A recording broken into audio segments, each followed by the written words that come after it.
स्वामी जी, एक बड़ी परेशानी ब्रेन डिसऑर्डर से जुड़ी हुई एपिलेप्सी की है। बड़ी खतरनाक किस्म की है, बड़ी डरावनी है। मिर्गी भी आमतौर से इसको बोलचाल में कहा जाता है। एक तो ये कि इसको लेकर लोग बहुत सेंसिटिव नहीं है, और दूसरा इस बीमारी को छिपाने का लोगों में स्वामी जी बड़ा चलन है। तो एक चीज ये बताइए कि आपके पास जो लोग पहुंचते हैं इस बीमारी के लोग, बच्चों, उसमें सक्सेस रेट क्या है? क्या ये बीमारी पूरी तरह से क्योर होती है? सक्सेस रेट कितना है? देखो, मैंने काफ़ी को तो यशादी बालक जो कुछ तो हौसला करके बोल पाते, बोले मिर्गी का पता लग जाएगा तो ब्याह नहीं होगा। किसी की सगाई और ब्याह तोड़वाना हो तो फिर लोग ऐसी हरकतें भी करते, बोले इनको तो मिर्गी के दौरे पड़ते हैं, आपको पता नहीं क्यों ब्याह कर रहे हो इसका। तो ये गांव में भी ये काम करते थे लोग बोले बता देंगे तो ब्याह शादी नहीं होगी। दूसरा जो है, कहीं पर भी चलते चलते मोटरसाइकिल चला रहे और मिर्गी का दौरा पड़ गया तो एक्सीडेंट हो जाएगा। कहीं रोड के ऊपर ही चल रहे गिर जाएंगे।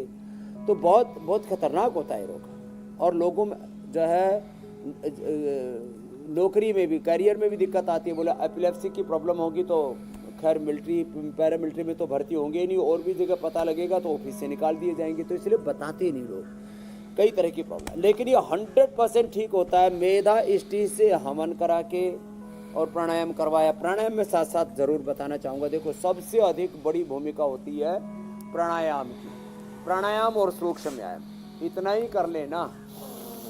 और मैंने इसमें देखा पीपल की दाढ़ी, उसको उबाल करके पिला दिया।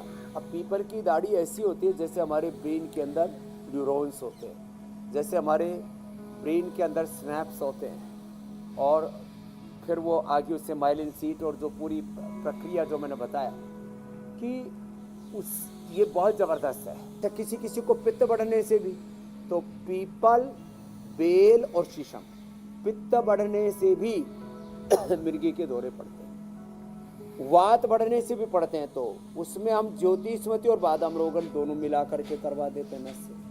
और कफ बढ़ने से भी होता है, तो उसमें तो फिर अकेली ज्योतिष्मति से, सरसों के तेल से ही करवाते हैं। फिर स्ट्रेस बढ़ने से भी दौरे पड़ते हैं, तो स्ट्रेस बढ़ने से दौरे पड़ते हैं तो फिर अनुलोम विलोम भ्रामरी उद्गीत ज़्यादा करा देते हैं। अनुलोम विलोम भ्रामरी उद्गीत। और किसी किसी के ब्रेन में कोई गांठ हो जाती है, सिस्ट हो जाती है, उससे भी जो है फिर बाधित हो जाता है ब्लड सर्कुलेशन। अंदर का जो करंट है, अंदर का जो सिग्नलिंग है वो बाधित हो जाता है। तो अंदर सिस्ट हो तो सिस्टोग्रिट, और कैंसरस होने की संभावना हो या किसी किसी को जेनेटिक हो जाता है। तो मैंने देखा उसमें सिस्टोग्रिट डायमंड दे देते और उससे भी पूरी की पूरी अंदर की सिस्ट गायब हो जाती है। सिस्टोग्रिट वृद्धिवादिका काचनार, ये बड़े ही जबरदस्त है। उससे पूरी अंदर। और किसी में एक और खास बात, किसी किसी को ना खाने पीने की चीजों में, मांसाहार में भी और शाक सब्जियों में भी ऐसे कीड़े चले जाते हैं अंदर, छोटे छोटे, बहुत बहुत वर्म्स बोलते हैं उनको, बहुत सूक्ष्म होते हैं। और वो जाकर के पेट से ब्लड में घुल करके, खून में घुल करके चले जाते हैं, इतने सूक्ष्म होते हैं। फिर वो जाकर के अपना घर बना लेते हैं दिमाग में, कैल्सिफिकेशन हो जाता है उससे भी पर। तो मैंने देखा कैल्सिफिकेशन चाहे ब्रेन में हो, कैल्सिफिकेशन चाहे हार्ट में हो, बॉडी में कहीं पर भी हो, अर्जुन की छाल, दालचीनी और ये साथ में सिस्टोग्रिट, इसको साथ में देने से मैंने ब्रेन का कैल्सिफिकेशन भी ठीक किया। लेकिन उसमें 1-1 घंटा कपालभाति, 1-1 घंटा अनुलोम विलोम करना पड़ता है।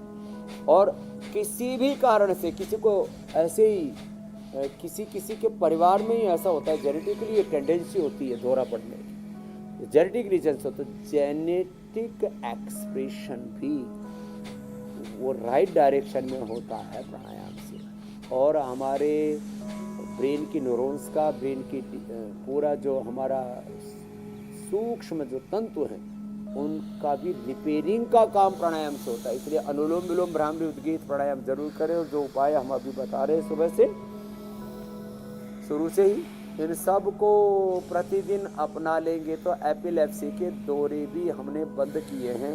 मेधावटी मेमोरी ग्रिड उसमें एक एक जरूर देते हैं, एक एक मेधावटी, एक एक मेमोरी ग्रिड। स्वामी जी, इस कार्यक्रम के जरिए इसी से हवन भी करा देते हैं। तो खाली पेट मेमोरी ग्रिड, खाने के बाद मेधावटी। और एक एक ओमेगा भी साथ में दे देते हैं, अश्वगंधारिष्ट सरस्वतारिष्ट भी पिला देते हैं, तो एपिलेप्सी पूरी ठीक होती है दौरे मिर्गी की। ठीक है स्वामी जी, इस कार्यक्रम के जरिए आप रोजाना लोगों की लाइफ स्टाइल ठीक करवा रहे हैं। ये बहुत बड़ी परेशानी है, शुगर, हार्ट प्रॉब्लम, थायराइड, इसका असर भी हमारी मेंटल हेल्थ पर पड़ता है। तो एक बार फिर से जरा लाइफस्टाइल डिजीज से बचने का जो योग का पूरा पैकेज है वो एक सांकेतिक तौर पर बताने, हालांकि आपने योग अभ्यास तो सारे करवा ही दिए, लेकिन एक बार फिर से जरा लाइफस्टाइल से कैसे लड़ना है उसके बारे में बता दें। 5 आसन रोज करने हैं, मंडूक आसन से लेकर के गोमुखासन तक ये, और पवन मुक्तासन लेट करके पवन मुक्तासन से लेकर के और शीर्षासन सर्वांगासन तक कम से कम 5 आसन 5 प्राणायाम तो अवश्य करने हैं। और बीपी के लिए मधुनाशिनी, बीपी के लिए मेधावटी जिनको नींद भी नहीं आती, और मुक्तावटी बीपी ग्रीन, शुगर के लिए मधुनाशिनी मधुवी। अरे बीपी के लिए कुछ लोग कड़वी लौकी का जूस पी जाते हैं, कोलेस्ट्रॉल के लिए, हार्ट के लिए, और उससे ब्लीडिंग होकर के वो इतना पॉइजनस हो जाता है, लोगों की मौत तक हो जाती है। तो आज हम क्या नहीं करना, क्या करना वो तो बताते हैं हम 40 मिनट, लास्ट के 2 मिनट क्या नहीं करना वो भी बताएंगे। कैसी लौकी का जूस नहीं पीना, घाव पर क्या जैसे क्या नहीं लगाना वो भी हमने कल बताया था, और क्या लगाना वो भी आज बताएंगे। और कुछ और भी कुछ चीज़ें ऐसी हैं हेल्थ से जुड़ी हुई, हम गलत एक्सपेरिमेंट करते रहते हैं। वो नहीं करना, क्या नहीं करना वो भी हम रोज बताते हैं। अब जैसे जिनको कमर में दर्द है उनको आगे नहीं झुकना, हर्निया है उनको पीछे नहीं झुकना। अब जिनको हर्निया नहीं हो तो पीछे भी झुके, तो लाइफस्टाइल डिजीज के लिए ये जरूरी है। अब जिनकी नाभि धरण दिख जाती है उनको ये सुप्त वज्रासन, सुप्त पद्मासन ये भी करवा देते हैं, और इससे नाभि जिनकी डिगी हुई है ना वो एकदम अच्छे हो जाते हैं। और एकदम जिनको कुछ भी नहीं आता, मैं कहता हूँ पवन मुक्तासन ही करो, ये पवन मुक्तासन, चलित पवन मुक्तासन, रोलिंग पवन मुक्तासन, कितना अच्छा लगता है। ऐसे ऐसे झूला भी लाने की जरूरत नहीं है, 1-2 मिनट से लेकर 5 मिनट तक करें। लीवर, किडनी, पेनक्रियास, पायस, विषाद, फिस्टुला, कॉन्स्टिपेशन, कोलाइटिस, कॉन्स्टिपेशन ज़्यादा हो तो वायरिस्ट, कोलाइटिस तो हो तो कुब्जारिस्ट, कोटज गनवटी, कोलोग्रिस्ट। और कोलाइटिस में हम घी, मीठा, दूध बदलता रहते हैं। कॉन्स्टिपेशन में दूध पिलाते हैं, उसमें तो इसबगोल, उसमें थोड़ा सा बादाम रोगन, उसमें थोड़ा सा हम गुलकंद ये भी साथ में दे देते हैं। खैर, और देखो ये तो 2 सबको ही कर रहना चाहिए। इससे liver, spleen, intestine, pancreas, uterus, ovary और वेट सब में फ़ायदा होता है।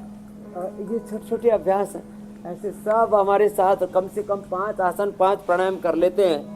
और बीपी शुगर से लेकर के, अब शुगर के लिए तो मधुनाशिनी मधुग्रीट और खीरा, करेला, टमाटर का जूस पी ले। योग के बिना, सहयोग के बिना संसार आगे नहीं बढ़ेगा। चारों तरफ खून खराब है, वैर वैमनस्य, सिंहासन, थायराइड के लिए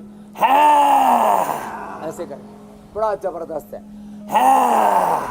ऐसे 2, 3, 5 बार ये कर लेते हैं, और एक ये उज्जाई कर लेते हैं, और थायराइड ले लेते हैं, धनिया का पानी लेते हैं, थायराइड ठीक हो जाता है। छोटे छोटे उपायों से बड़ी बड़ी बीमारियों को हम डहा देते हैं। नहीं तो एक बीमारी, एक बीपी या एक शुगर, एक थायराइड की, एक मोटापे की बीमारी होती है, 10-20 उसके पड़ोसी अड़ोसी आकर के पूरा कहीं का ईंट कहीं का रोड़ा और रोगों का कुणवा जोड़ा।